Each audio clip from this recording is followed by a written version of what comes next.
Welcome back, Ray Sports and Slams at a different time today. We are starting at 7:45 today because Ray All Day just got back from his trip celebrating Mrs. All Day's birthday. Happy birthday to her again. Hope she had a nice time. Hope she enjoyed her birthday. We had a great time on a cruise. But you know what?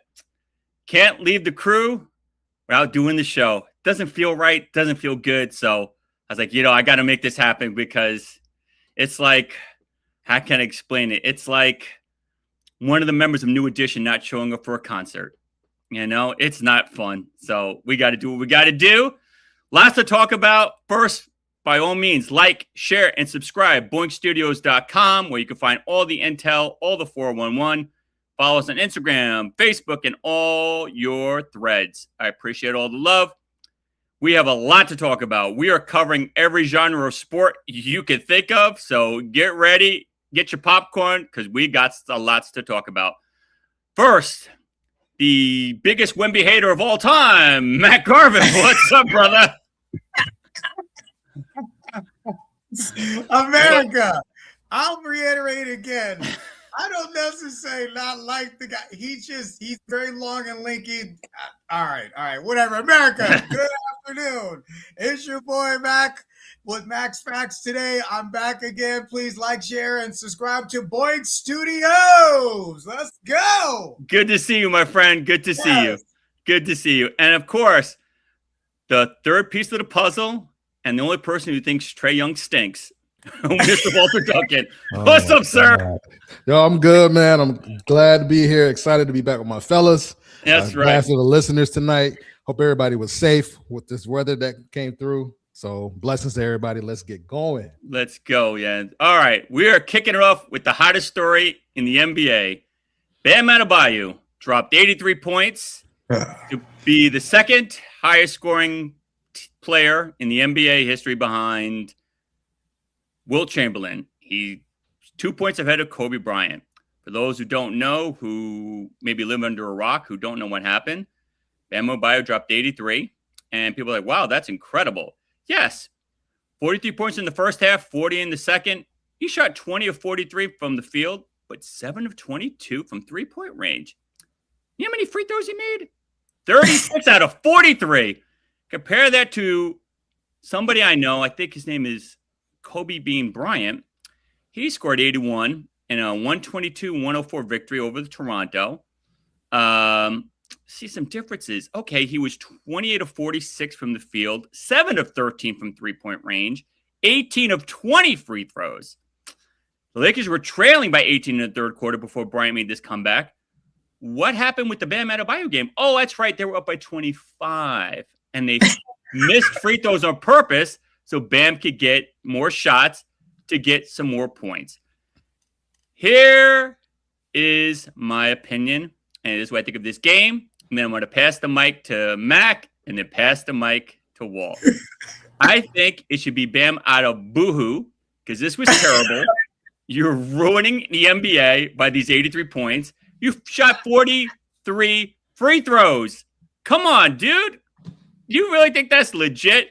Your team is up 25. You have people missing free throws on purpose so they could foul you so you could get extra shots.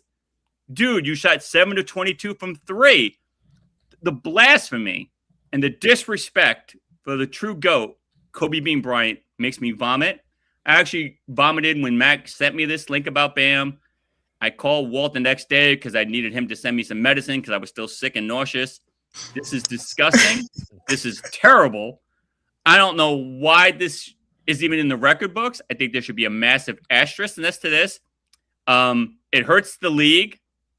There's one thing where you're dropping 83 and they need you. They're down by 5. They're down by 10. And you have to keep scoring. It's another when you're up by 25. They don't need you anymore, but you're just doing this just to do it.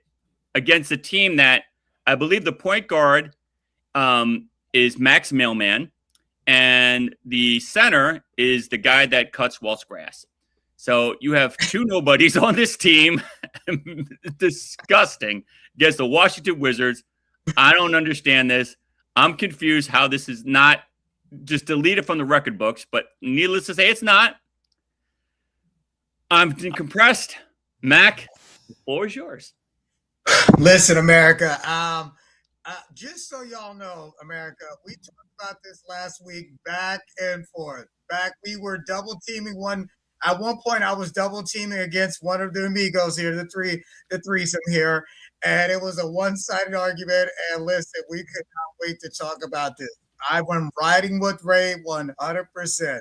This is trash, America. Trash. There's a reason why not even NBA players are not even co-signing with this guy saying good job. They're all kind of like, yeah, whatever, next. Like he's no love.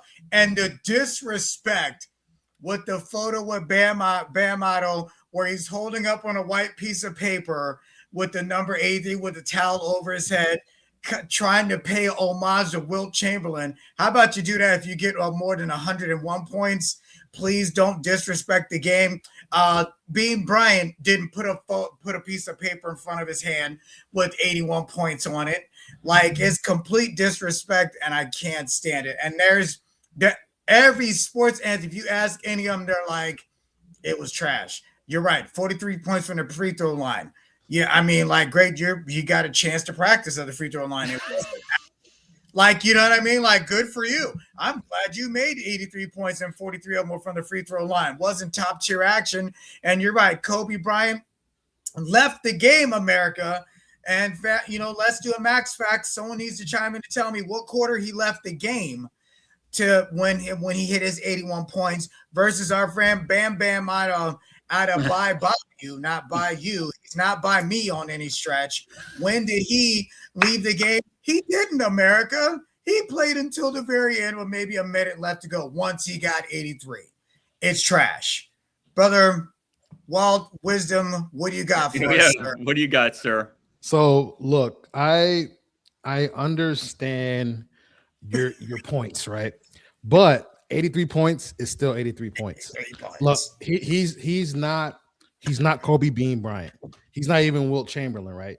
I'm a Miami Heat fan, and I'm not saying this because he's my guy. I watch the Miami Heat sometimes, and I get frustrated watching Bam play because I'm just like, okay, like, you're supposed to be the team leader. You're supposed to be the guy, but then sometimes he plays small. He's not leading, right? Like he should. I think he should be. I think that he has the capability to be a 25 and 10 and 15 every night, but that's not what we get every night from Bam.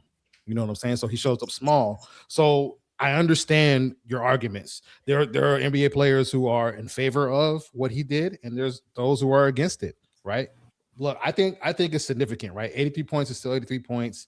The way Kobe scored those points, Kobe was by far the better scorer of the two, right? Better shooting percentage, better, ball handler and everything. So I think it's we're trying to compare apples and oranges by trying to compare the two.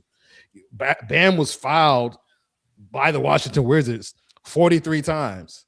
That's why he shot, a bunch of times. That's why he shot 43 free throws, right? You know what I'm saying? So, like, I understand your argument, but there's other NBA players that have chased stats before.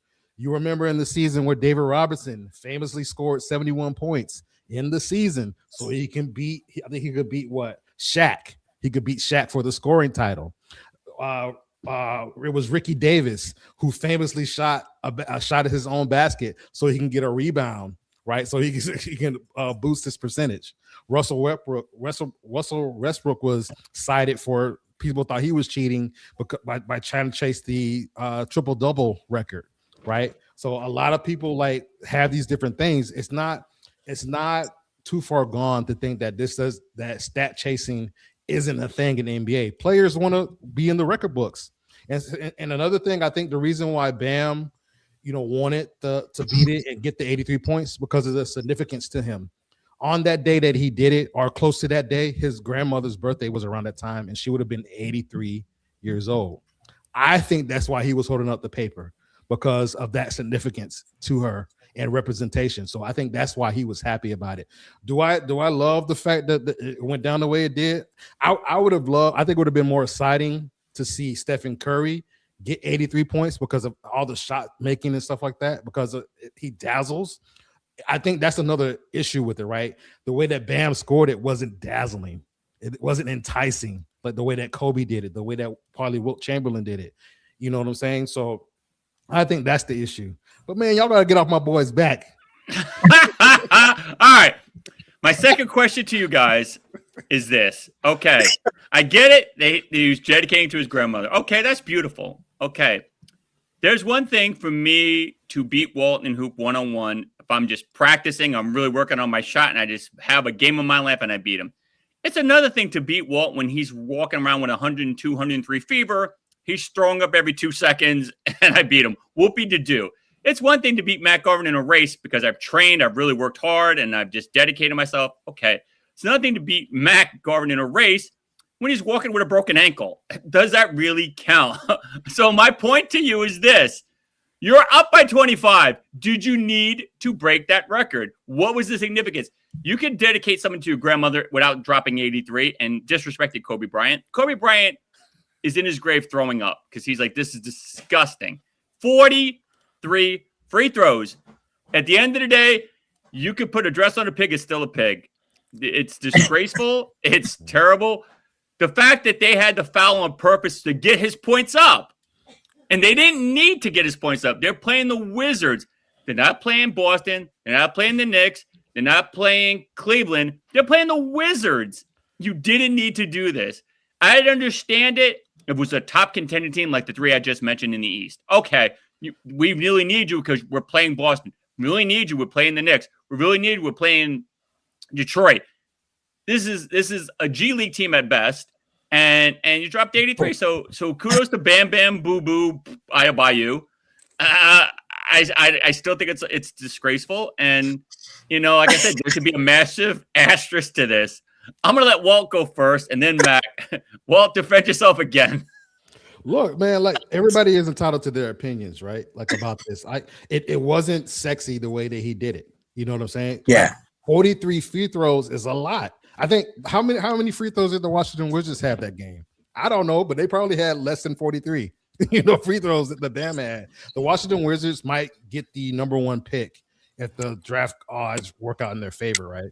They fouled that man that many times. If they didn't foul Bam that many times, he wouldn't have scored 83 points, more than likely, and this wouldn't even be a discussion. You know what I'm saying? He would have scored 60 or 70 or whatever. Do I love the way that they were stat chasing, that his entire team was doing that? No. I didn't love that. Like, you guys were blowing them out by almost 30. You were up by almost 40 at some point in the game. Like, it is what it is. But these guys, they want to be in the history books. That's what these guys do. Like, we've seen athletes, LeBron James, like going to Miami to chase a ring, right? Like, athletes want the accolades. Athletes want these records. They want the rings, and so the athletes are going to do this sometimes. Do I love it? No, man. But again, 83 points is 83 points. He's in the record books. It was a 20-year anniversary since Kobe did it, so maybe it was scripted for all the the conspiracy fans out there. Who knows? It's been 20 years since Kobe did it. But look, I don't think Kobe would really give a care about Bam, because he was just like, Kobe has 4 rings. Kobe was the GOAT. Kobe was like one is Jordan 1A and Kobe 1B. You know what I'm saying? So like, Bam does not hold a candle to Kobe. So for the fans that are people are saying that it's disrespectful, I don't think Kobe would probably bust Bam's butt right now if he was still alive. So look, I think it is what it is. Kobe's still the greatest, one of the greatest to play the game. I think y'all just need to I think it's overhyped. Let Bam have his little record and go about your day, man. It's all good. Okay. All right. Mac, what you got, sir? You can close this conversation. All right, no problem. Real quick. I mean, I hear you. For the record, they scored the Wizards, which is an NBA G League team, in my opinion, also too. However, they did get the guy from your city's team to go over to their team. You know what I'm talking about? Oh, Trash Young? He said, yes, your boy, Mr. Young, got traded to the Wizards. America, just so y'all do know, he's an Atlanta fan. Hawks fan. So just so everyone be clear of that. But here's the deal. You're right. With the relevance of I did it for my grandma. She'd have been 83. Just America. So, they did score 16 free throws in the fourth quarter as far as the Wizards did, just for Max facts, just for, overall, I hear what you're saying, man. Bottom line is, do I think the other team was complicit to doing it? I don't think so. It's just that he was trying to charge out and they were trying to stop him because the score, it wasn't like the score was out of bounds. 130, 150. It was back and forth during the game. So it wasn't a blowout to say cut him loose in the fourth quarter. Like they played, but to the fact of Ray, like he paid till the bell was over. Well, I'm sorry, a minute left in the games when he walked out. And of course the crowd goes crazy. And of course it's 83 points exactly. And if that's what the situation is with grandma said, I'm done. He had the wherewithal to do it. I'll give him credit for that. But you're right. Some of the league is like, hey, kudos to you. Some are not. And you're right. The irony of the season of 20 years later, Kobe's 81. Not the actual anniversary date of the game, but within this past month, it was when he did his 81-point game. If that had any fuel behind it, okay. And it just so happens to coincide with 20 years. So I don't know, man. It just when you see players who are currently playing well, it's just like they're like giving them no respect for it whatsoever. And I'm like, ouch. I'm like, that's what hurts to me. If all of the NBA players were all in for it, yo, kudos to them. But you've got plenty that are like, next question. You know what I mean? Just really just negative attitude towards it. And of course, this girl Asia is like, baby, you did that thing. And then the rumors that they were going to test to see if he had any performance enhancing drugs in his system or not. The next day he was supposed to go report to the league commissioner's office, to P also too, to make sure. Just because of the suspectness of all 83 points and how much it made media news, I think was a slap in his face also too. So, oh well, it is what it is. It is what it is. Get to some of these comments because some people are commenting, so I don't want to make anybody feel disrespected. Amen. We have a first-time listener, TB Jules, 2295. Kobe's the GOAT. I agree with you 100%. Absolutely. Timmy Gonzalez. Timmy, thank you, my friend, for watching. What's up? The Iceman did the same thing to beat David Thompson. Yes, he did. Oh. There it happens, Timmy. So yeah. I agree to that point that Walt brought up. Joe, kudos to Walt. I agree. But you did it. You didn't do it for stat pound. You did it to just, to disrespect Kobe. So I'm upset. Fernando, what's up, dude? It's good to see you. Thank you for watching. I appreciate the love. All right, we're switching gears, and we are going to Trey Hendrickson. You're saying, what about Trey Hendrickson? What do I need to know? Well, he just signed a 4-year, $112 million contract with the Baltimore Ravens. You say, wait a minute. Didn't they get an edge rusher? Yes, Max Crosby is going back to the Raiders, dude. According to ESPN, the move occurred after the Ravens backed out of a trade for the Raiders' edge rusher Max Crosby due to a failed physical, with Baltimore pivoting to sign Hendricks instead. The 31-year-old defensive end signed a 4-year, $112 million deal with the Ravens. Crosby remains with the Raiders. He's saying he's Raider loyal, and the Ravens backed out, and we shall see what happens. Here's my take, and then I will go to Walt, and then I will go to Mack. I think it was realize what I gave up to get somebody and realize I gave you too much and you want your money back. And they said, you know what, Henderson, even though he's 31, which in football years is like 57, he's still a legit pass rusher. He's still good. He's not Max Crosby good, but to give up 2 first rounds and a second, or I believe, a first and a second, I guess they thought that price tag was too much. So their physical wasn't meeting their criteria to their liking. And according to NFL rules, it's each individual's personal team's physician's guidelines, whatever they deem you passing their physical is. Obviously, it's not drugs, it's other metrics, but whatever they deem is not passable is not passable. So I think that's a loophole with these contracts and with signing new players. So again, if you were asking me what I think happened, I think they said, you know what? I want that chain that's worth $50. I'm going to give you $500. You're like, sold. I realized, wait a minute, this train max is probably worth $100. You know what? You could take your chain back. I want my money back. I'm going to get something else because they feel like I overpaid for this. I think they overpaid for Max. So they had to come up with an excuse. And the only thing you could come up with, I'm sure they have lawyers and everything. What can we do to get out of this contract? Get out of this? Hey, you know what? Union pass are physical. As you remember in the NBA, Lakers got a center, Mr. Williams, who allegedly didn't pass a physical because they realized, hey, you know what? He's not the most dependable center in the league. We need to just back out of this trade before it's too late. So, Walt, what do you think of Trey? What do you think of Max Crosby now? And what do you think happened in your opinion? Look, in my opinion, I think that it had definitely to do something with the physical that took place. Because Max, I think he was hurt a little bit last year. And so I think that played into it. And they probably didn't like what they saw. And, they pivoted from it, right? And walked away because they didn't like how maybe he responded in that physical, right? I think if they really wanted him, they would have kept him, but they figured like, hey, we can get Trey Hendrickson for cheaper, who's, statistically better. Since 2019, Trey Hendrickson has almost 80, I think 79 sacks compared to Max Crosby, who's around like 70, like 69 and a half sacks. So, and Trey Hendrickson also has a better pass rush rate as well. So stat wise, Hendrickson is the better pass rusher, but Max Crosby is 3 years younger than him. So they were like, hey, Trey Hendrickson, I think with the exception of last year, he's been pretty durable. He missed a lot of games last year, I think 10 games due to the injuries.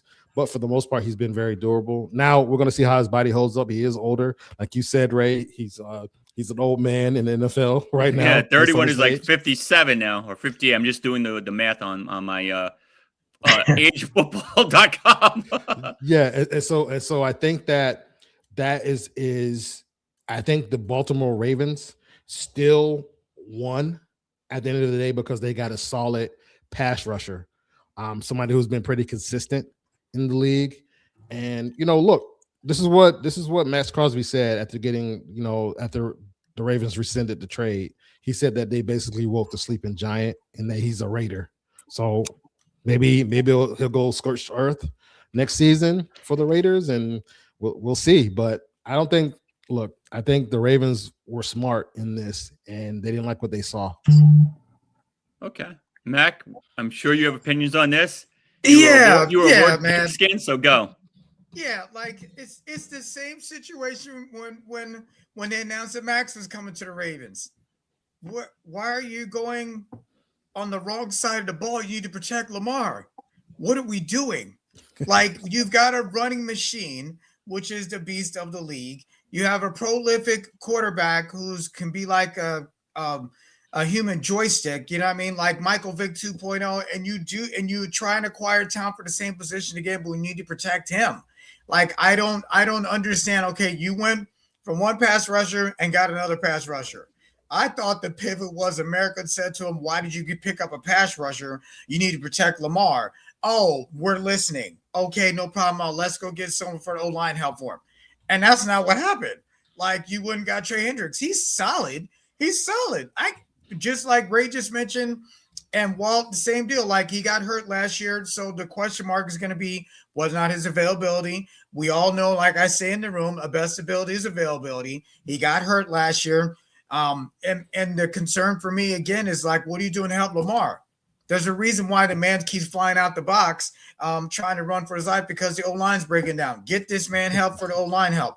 They're not going to help themselves this far as offseason, as far as the draft goes, because they're not even picking close to them in the first round to get top tier. And everyone wants to find another diamond in the rough. Everyone wants a circumstance like an Aaron Rodgers, or for that matter, a Tom Brady, but it's hard to find that. Someone now the talk is we need to find another Sam Darnold.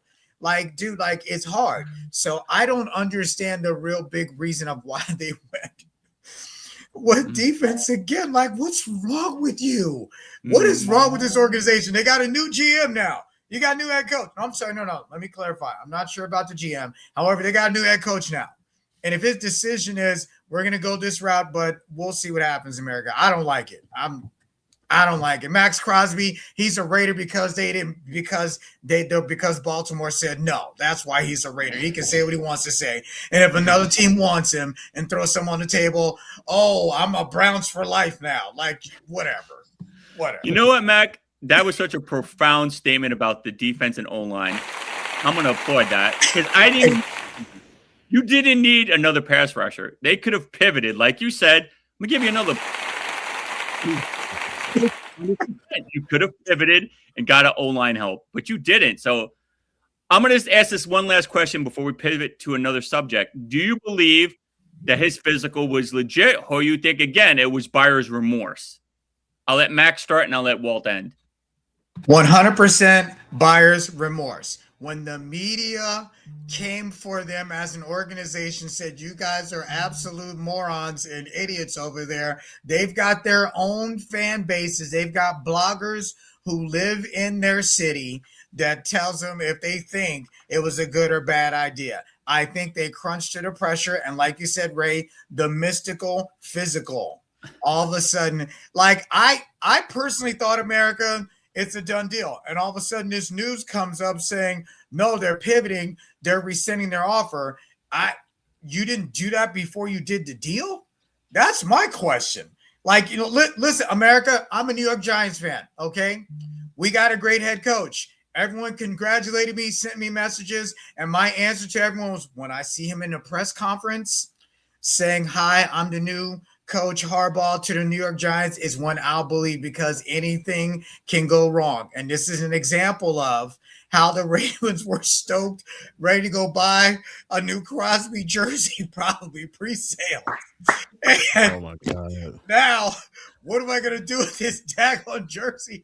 Well, I didn't wear it. I'm seeing if I can return it. You know what I'm saying? Like, this has got BAD written all over it. It's unfortunate, man. I think it's all 100% smoke and mirrors.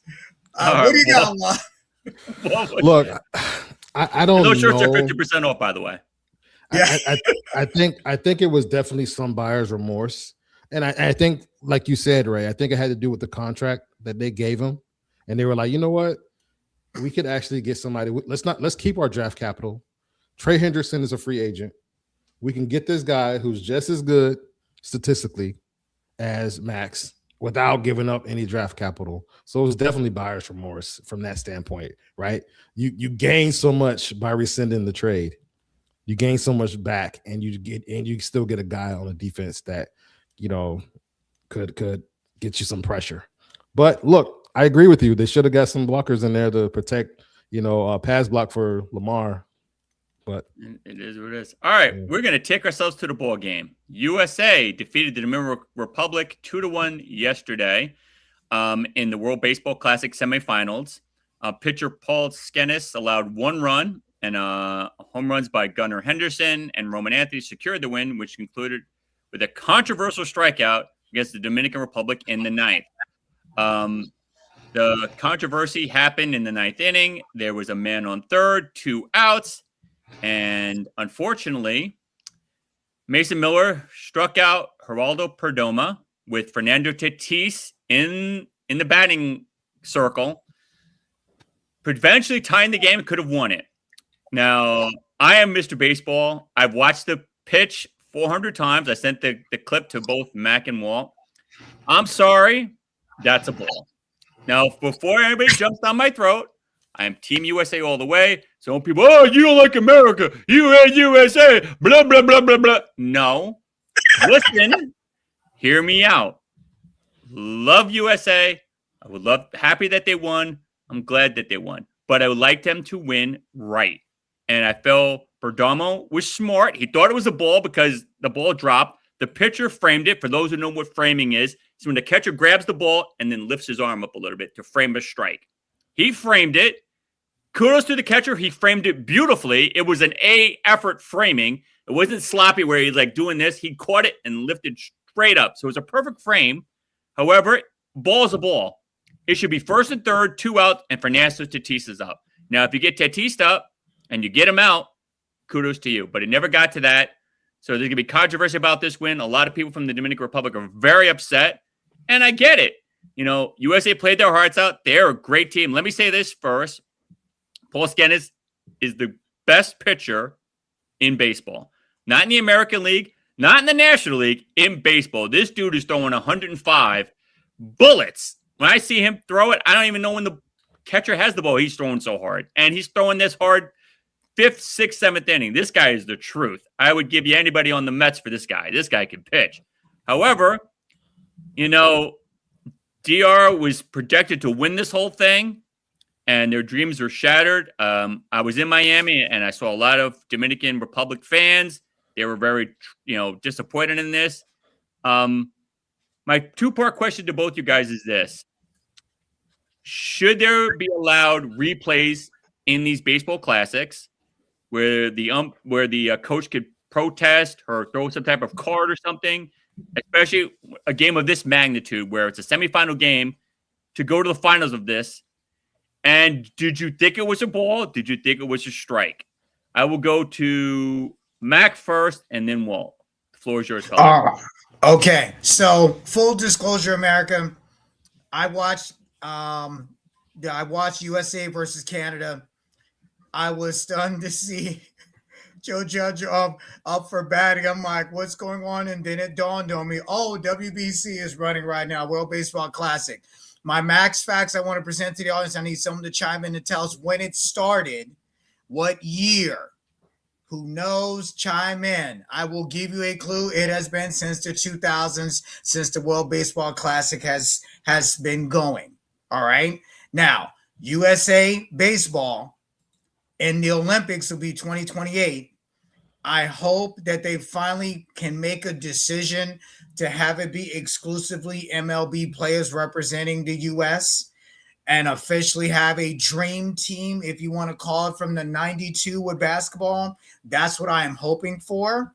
So full disclosure, with this game with DR, I think it was a ball. Because until they make I hope, America, this launches the idea. Now, it will hurt umpires from the standpoint of, if it is detrimental in the game, watch replay 100% to make sure this guy got it right. If they do try and move to some automated service to calculate the actual box, the mound box, and for that matter, determine if it's a ball or strike, it'll take away the element of the game. But I think in a magnitude like this, could it hurt? Nope. But I'm almost sure it could be the same situation like they do with the NFL with instant replay. You can only do it two, if I'm not mistaken, it's 2 times as far as NFL. Correct me if I'm wrong, Walt. Well, you can throw the red flag. You can't throw the red flag all night long. So I think it would be instituted with something like that because of the magnitude. I think the ref, he made a call, and it is human error. We can go back and forth. I thought it was a ball as well, but human error is a part of this game. And if they move to an official system, it's easy to do for baseball for them to do it. Like, this is not rocket science. They can calculate how fast the ball goes because they instantly flash on the screen when a strike or hit, whatever takes place, and tells you velocity. Yeah, you're right. 102 is insane. Like, I can't do that, but they instantly can do it. So we know they can institute a way to make sure it determines the ball or strike. I like the idea if they can. I thought it was a ball. You can call me a homer for the USA. Ray's on the opposite side of it saying no. I'm sorry, Ray's agreeing with me. I think it was a ball as well, versus a strike. And America is going to go back and forth. And I think with this level of competition as an event, maybe if they only use it for WBC, or if they end the Olympics in 28, do it then. That's what I got. All right, well, what you got, brother? So I want to talk about the instant replay first. I think a lot of the major sports leagues use it and implement it in some way right now. Just like in the NBA, they a couple of years ago, they instituted the challenge, right? You can challenge a call on the floor. I think MLB needs something of that sort, especially, if it's something that could cost somebody or change the game, right? You know what I'm saying? Like, with that standpoint, I would not be, it wouldn't turn me off if they instituted that. I think they do need it, because it's as human beings, we're gonna miss things. These umpires are gonna miss calls. It happens in every sport, right? NBA, NFL, it happens all the time. We see somebody making an egregious call that impacts the game. So that's why I think they instituted the replay right now. As far as the actual pitch, I totally agree. We're in unison here. I think that it was a ball. And I think that, they were robbed of the opportunity to try, right?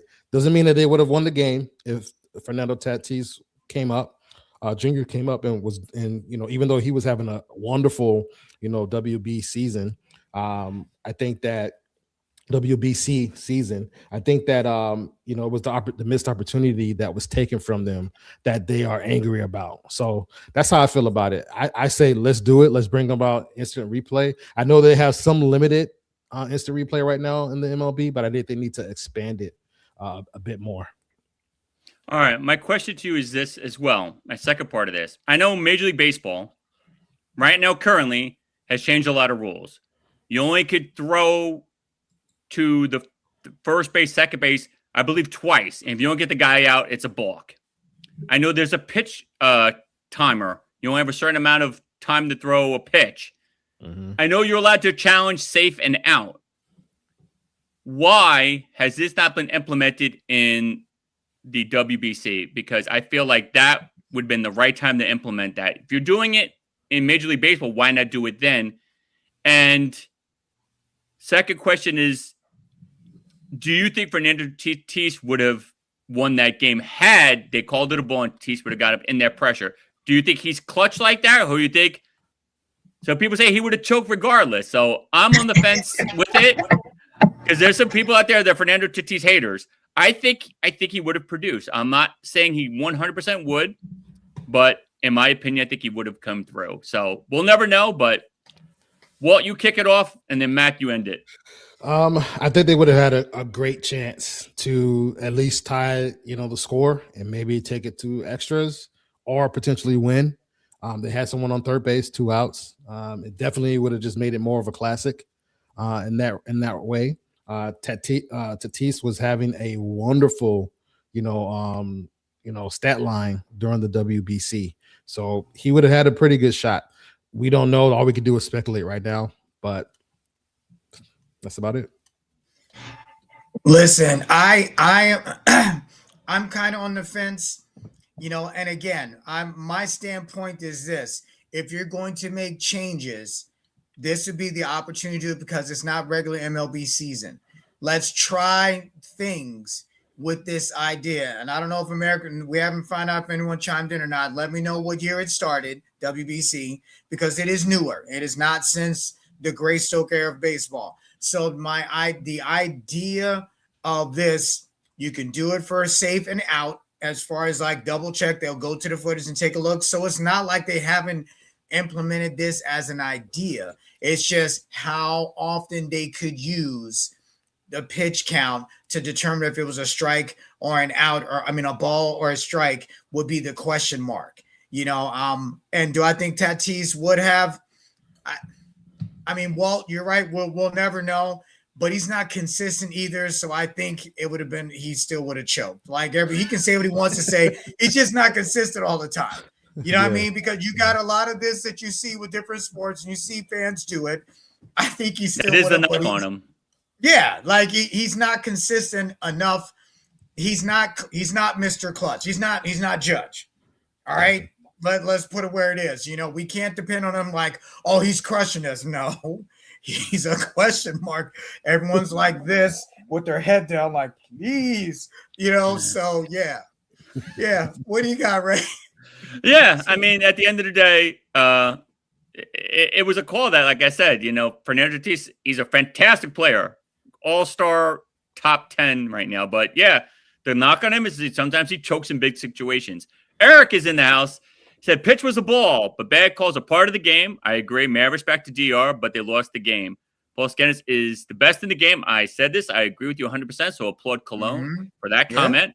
mentioned that weeks ago. You said Freddie Peralta was. And so if Freddie Peralta was top 2 or 3, that's what I said. So don't misquote me now. Yeah, I didn't say that. We need to check Ray's receipts. Ray's receipts. I did not say the best pitcher in baseball. I said one of. I said he's probably top 3. So I think Skenes is the best. And you also said the league will be instituting a replay of limited balls to strikes by MLB. By next WC, the rules will be implemented, and this will not happen again. Yeah, your lips to God's ears. I know that the 15-second timer for managers to challenge is strictly enforced as of 2026. Umpires get like limited between inning feedback on balls and strikes. So it exists. So we shall say. And Fernando says agreed. Top 3. I see it. I love Nando. I said Peralta was top 3. Raise receipts. Say accurate. I thank you for finding that. It is accurate. I said top 3. All right. We're switching gears, and we're going to football now. So it's time to hike the ball. Justin Fields. Yes, Justin out in the fields is now a Kansas City Chief. The Chiefs found their newest backup for Patrick Mahomes, agreeing to send a 2027 6th-round pick to the Jets to acquire Justin Fields. Fields, 27, wanted to continue his career in Kansas City, although all teams were interested in him. The sources say that the Jets acquired Geno Smith in the trade via the Raiders to be the new starter. The Jets are paying $7 million of Fields' $10 million 2026 guaranteed salary. And Kansas City's covering the other 3. That's so generous of them. Do you think Justin Fields will see any playing time, and will this help him in any shape, way, or form? I'm saying he'll at least have a home. Unless Pat Mahomes, God forbid, tears something, you're not seeing the field. But hey, it's a nice steady job. I'm sure you'll keep the bench nice and toasty warm. I'm sure if Mahomes wants a drink, you'll have it nice and cold for him. If he wants a blanket or maybe needs a back rub, I'm sure you'll be there to help him out. But kudos to Justin. He found a better team. You have a better chance of getting a ring as opposed to staying in the JETS, which spells STINKS. So kudos to you for that. Mac, what you got? What do you think of Justin Fields, brother? Well, brother, you still have my juice. At least he's going to a team where he's got a better chance to win. Period. With the Jets, you're right. STINKSSS. Like they are just dysfunction at its finest. I mean, but you're right. Malik left. He's with Kansas City. He went where did Malik go to? I think Walt. The Dolphins. The Dolphins. The Dolphins. Yeah. So he left. So he's somebody. He's someone on the roster back up Mahomes in case he gets hurt. Just like we know that's a possibility. But at least he has an opportunity to learn behind an experienced quarterback. He knows he's not the man. He had an opportunity to be the man with the Jets, and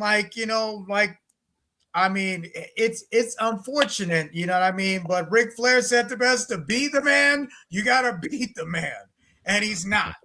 He will not be in KC. No. I'm happy he gets an opportunity to at least be around what good management looks like and execution, and maybe to be an audition for him in 2 years for another team. Learn behind a legend. I shouldn't say Mahomes legend because they're about the same age. It's just that Mahomes has had a great coach steer his career, and we see what happens when good coaching and sound GM decisions happen. And so I'm happy for Mahomes' career, and Justin will get the experience that he's going to need. I think it's going to help him ultimately. You're right. They generously picked up the difference of his contract, and it's the fact that the Jets will still pay him some dough to leave, which is absolutely 1,000% asinine. Just like Tua went to, I'm sorry, Walt. Tua, they owe him was it $98 million, and they're like, we're gonna cut ties with this guy. We're going to give him money for the next 2 seasons to leave. And I'm like, wow, they're paying this guy to leave. What does that say about him? So I don't know, America, but that's the best I can hope for Justin at this point. All right, well, what you got? To respond to you first, Mac, the Dolphins, they said, like Jay-Z, I have 99 problems, but Tua is not one. So, look, they rather deal with that. You know what I'm saying? So it is what it is. They're gonna deal with it, and this next year, these next 2 years, they're gonna swallow that pill, and they'll be finished with Tua after that. They got Malik Willis for a 3-year contract. So let's just see what happens. I don't think the Dolphins will be all that good this year. They're in rebuild mode, but we'll see what happens. Now about Justin Fields. Look, I wouldn't have minded if he stayed on the Jets, because during his career as a starter, the guy, I think I think he's like 16 and like 40 or 16 and 38 or something like that, right? Like he has a losing record. Like he's terrible. You know what I'm saying? So like I think that even with the Jets last year, he went 2-7 as a starter. So like, look, I think this is a exciting opportunity for Justin in KC, because he has a chance to compete for a championship now. He gets to, sit down behind a, what people were calling for some time, the GOAT, the next GOAT at, quarterback. So Mahomes is only 30 years old, so who knows how much longer he'll play. And right now, Justin Fields is about 27 years old as well. So, he can maybe still learn a thing or two from Mahomes. But look, I think that, Justin is who Justin is. He's good. He's good at, scrambling, making people miss and getting the first down. So maybe he can do that, a couple of times. If Patrick, gets hurt or dinged up, maybe he can be a game manager and help win KC some games that way. I'm excited. I'm not excited to see, but I'm anxious to see what the Kansas City Chiefs look like, especially now since they've gotten rid of 2 of their top corners. Watson is gone, and I forget McDuffie is gone as well. Gone as well. So, and they both went to the Rams. So, I want to see how Kansas City is going to look. And Mahomes, I think this is his second year, getting hurt like that. So, he's getting older too. So, I don't know. It's good. He may have a shot to compete, but the jury's still out. All right. We're sticking with pigskin, and we're talking about Dallas Goedert. The Eagles re-signed with the Philadelphia Eagles. The tight end has reached an agreement on a 1-year, $7 million contract. This deal includes a $4.2 million signing bonus. And he's happy to stay in Philadelphia. By getting this deal done, the Eagles avoided a dead hit cap of more than $20 million, so they're saving money. Goddard and the team had an agreement to push that, to avoid this, and kudos to him. My question to you guys is Dallas's a doofus, Goddard, for not trying to test the market and try to get more money? Because let's face it, he's a top 5 tight end in the NFC. I would say that by far, at least in the West. Maybe not in the whole league, but in the West, he's top 5. Should he have tested the market? Because I think, 1 year, $7 million, $4 million $4 million signing. So, okay, let's call it 11. Who's to say you couldn't gotten 15 or 20 for 2 or 25 for 3 on another team that could use a tight end? I'm all about loyalty, but what does a 1-year agreement say about Philadelphia and their loyalty to him? Well, he's being loyal to the Philadelphia Eagles. So a lot of things that are a little fishy about it. So, I'm over by the docks because it smells fishy, and I don't know what's going on. Walt, you kicked this off. Do you think this was smart of him? Do you think it's Dallas doofus, or what you got on this? I think for Dallas is smart, right? He's a 31-year-old tight end. I think the average age of the NFL tight end right now is between 26 and 27 years old. So he's on the older side of those things, right? He won a championship with the Eagles a couple of years ago. Even though he didn't really, I think it was, on the shoulders of Jalen Hurts and everything. Saquon Barkley that year, really. But, he was number 2 last year and for tight ends for total touchdowns. And so, maybe in the league, he hasn't been in the top 5 guy, but he's been consistent. He's been good enough for them. He's had some big games. I think it's the writing might be on the wall with this one. I think he, is definitely loyalty.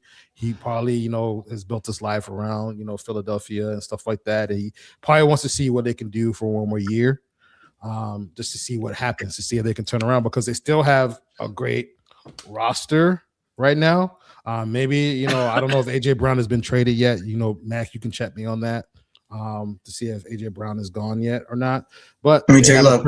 They have a pretty solid roster right now. Saquon is still there. Jalen Hurts is still there. They still have Devontae Smith. They still have Dallas Goedert. And, the core is pretty much there for them. I think it's just like, it's like you want to break up with that person. And you're just like, okay, I'm going to give you one more try just to see if you change. This might be what Dallas is doing. Okay. Before Mac gives us his facts on AJ Brown, the question is, though, now that he's 31, which in tight end football years is 67, do you think he should have tried, or at least explored, maybe getting that one last payday? That's my question, in essence, because maybe this is his last chance. Because next year he's 32, his window is getting smaller and smaller. So, Mac, go ahead, brother. Mac. So, in reference with AJ Brown, America, just still. The rumor on the table is still most likely the Patriots. There's nothing official. We talked about this 2 weeks ago, America, check us to make sure. The conversation was going to be this: when you cause bad influence on national TV that we see, friction with management, friction with the quarterback, friction with the coach. It was obvious to see. I forgot what week it was, but you seen him going back and forth with Nick Sirianni, and they just happened to catch it on TV. That's not good. It's the same deal with when Diggs got exited from Buffalo because you saw a live dispute on the sideline with Josh Allen. You can't. It's okay if it's not on camera, but we saw it, and because of that, I do believe 100%. AJ will be gone. Howie is going to cut him loose. There's no value in him staying. I just don't see how you're going to fix that disgruntledness. Now, as far as with Goddard, I'm with you guys from the standpoint of why would you test the market? I think he realizes also too, $7 million is still decent money. I'm in a team that is contending. They're on the cusp of the Super Bowl again this past year. They didn't do well, but at least they're winning. If he gets traded to the Browns, if he gets traded to like the Raiders, what good is that going to do him? I left from a good situation to a trash situation. So, and listen, every NFL team is better. There's talent on that team that'll always be better than me. I know that. But the point I'm saying is this. There are teams that are contending. There are teams that are not. Goddard has tasted a Super Bowl. I don't know if he was there for their first one or not. I'm sorry. I'm not sure if he was there for the one before. No, yeah, I think we can double check to make sure if he was there when he won the Super Bowl with Jalen Hurts or not. I'm almost sure he was. But the point I'm making is this: when you get a taste of win and the taste of victory, and then you have an opportunity, a contending opportunity to get it again, why would you leave? Why wouldn't you stay where you're at? In Sam Darnold's case, I thought it was crazy for leaving the Vikings. Like, why would you leave this team? You won 14 games. This is the best you've ever done. And then he went to the Seahawks. And I'm like, this dude will never smell a Super Bowl. And I was wrong. You know what I'm saying? So I understand why he did the deal that he did. So I'm happy for the guy. But we'll see what happens with A.J. Brown. He's still there. All right, let's go to some comments. Fernando says, Dallas doofus. I like it. Eric Colon says it's odd that he would settle on a one-year deal. Doesn't give him much job security should he get hurt. I agree with you 100%. That's my point. I think if your loyalty's there, show loyalty in return and give this kid a bigger, more lucrative contract. I'm not saying sign him to a 10-year deal. He's 31. You couldn't give him a 3-year deal, but we shall see. All right, we're finally ending to wrap this up with NBA. Jason Kidd is officially gone from the Dallas Mavericks. They're saying that as of today, he's been fired as the coach of the Dallas Mavericks. Kidd went 139, 152 with the Bucks. He's had a slide with season with the Dallas Mavericks. They're saying the reasons he's being released is, he's uncomfortable to work around. He's unimaginative with his offense, poor defense. I think it just has a lot to do with him spouting off in a press conference. Who knows? But my point is this. You only could do so much with little pieces you had. You had no Luka. Anthony Davis stubbed his toe, so he was out for the year. The team is just not good, and you only could do so much. You could have the greatest coach. You could get Phil Jackson in his prime, Pat Riley in his prime. You put this lineup there, dude, you only could do so much. So I think Jason Kidd got a raw deal. I think he'll find a coaching job elsewhere next year because I think he's a good coach. I think saying he's got unimaginative offense is kind of crazy, but it is what it is. Mac, what do you think of this? And do you see him going anywhere? So thanks, Ray. You know what? This is a situation where I think his mouth got the best of him. I understand the mentality of a coach. You have to have thick skin when you have losses. They fired their GM when they traded Luka, Ozempic Luka, but then you picked up, someone who is a half decent player who's injured half the season. I won't give him respect of mentioning his name. He knows who he is, Mr. Unibrow. But it's unfortunate of what happened. But I do believe the scrutiny of the media, when you get a chance to watch it, he flat out was like, I don't give an F what you think. I know what I'm doing. You've never played this game at a high level like I have. I've won as a player and as a coach. When you know what I know is when you can tell me what I should do.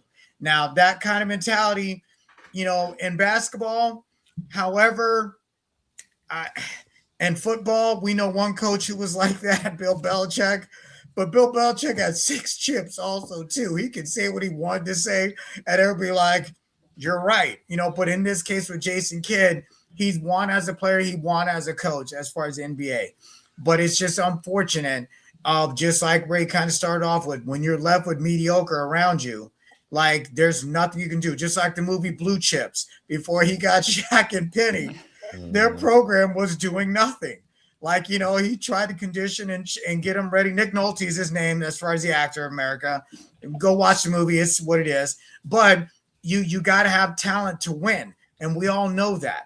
And when you don't have enough to produce, it's frustrating. He can't say we're trash here, so it's unfortunate for him. All right, Walt, what you got, brother?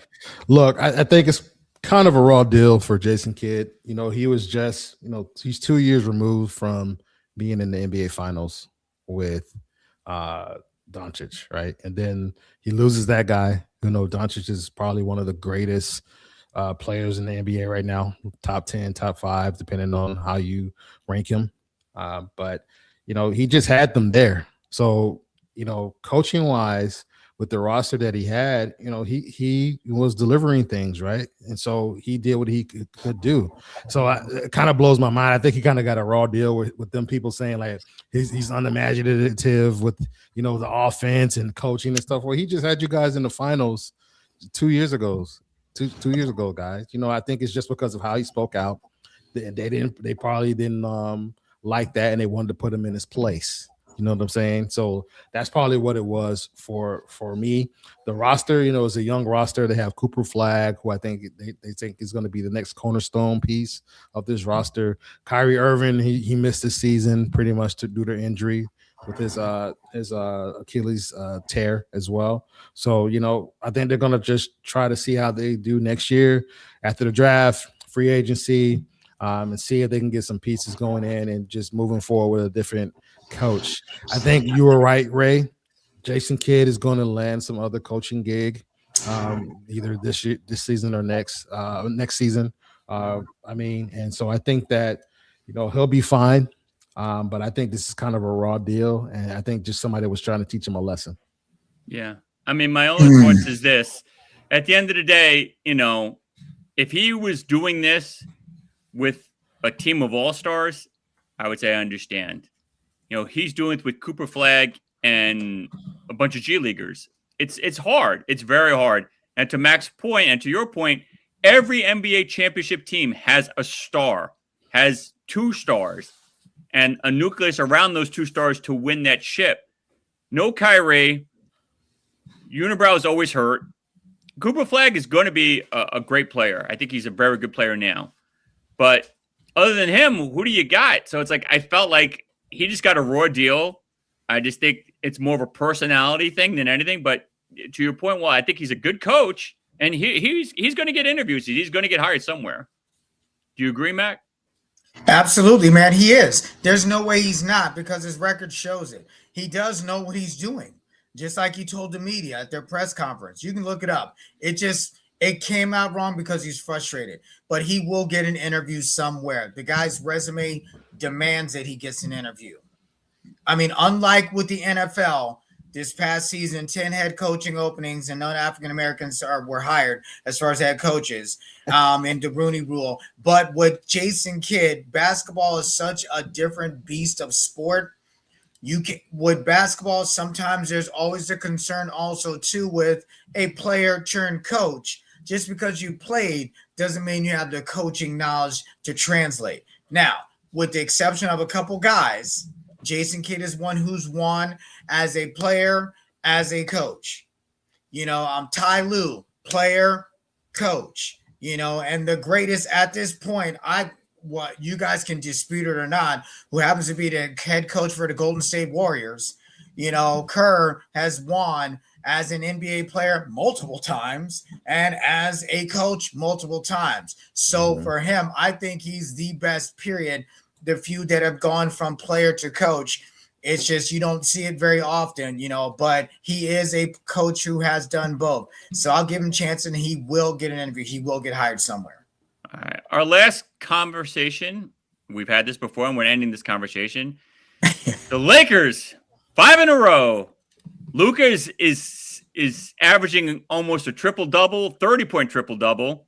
Right now, I think him and Shea are 1 and 2 for MVP.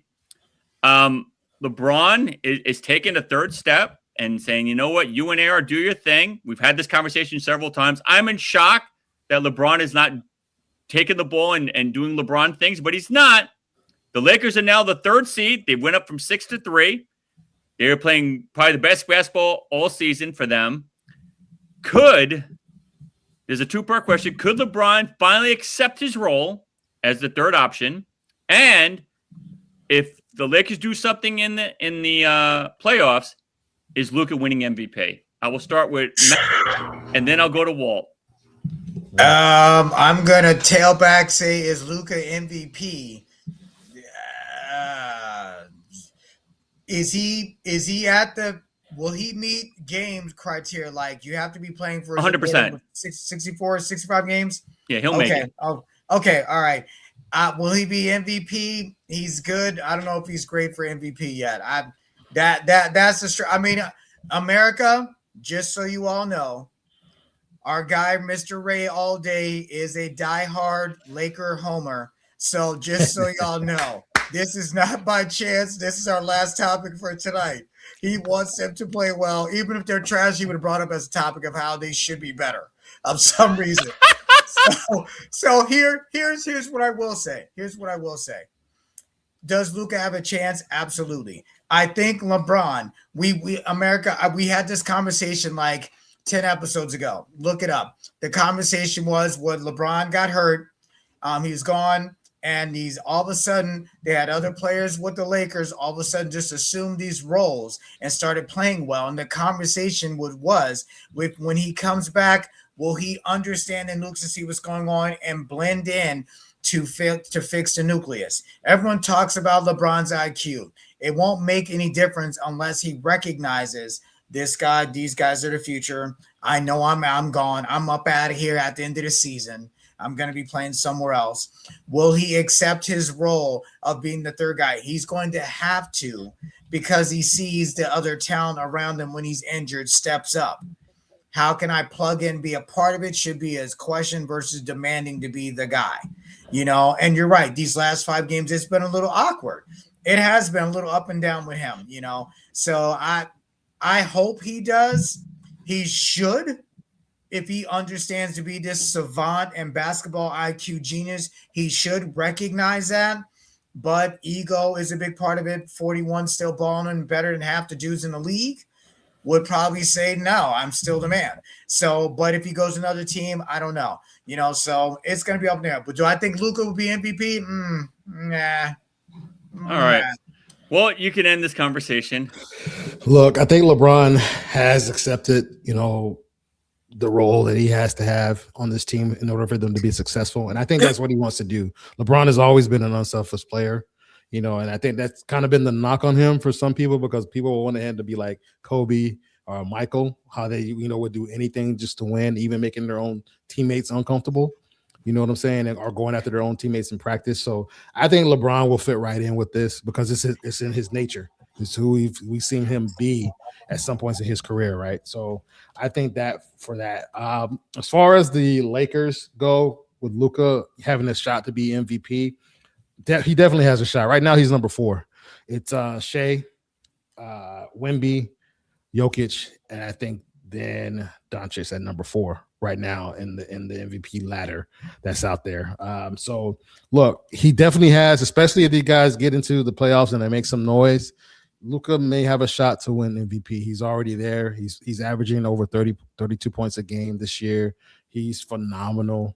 And the Lakers need him. So because if they lose Doncic, they don't have a shot. They don't have a shot with LeBron and just Reeves. They need him in order to succeed. So absolutely, I could see him being worthy and of becoming MVP. Okay. All right.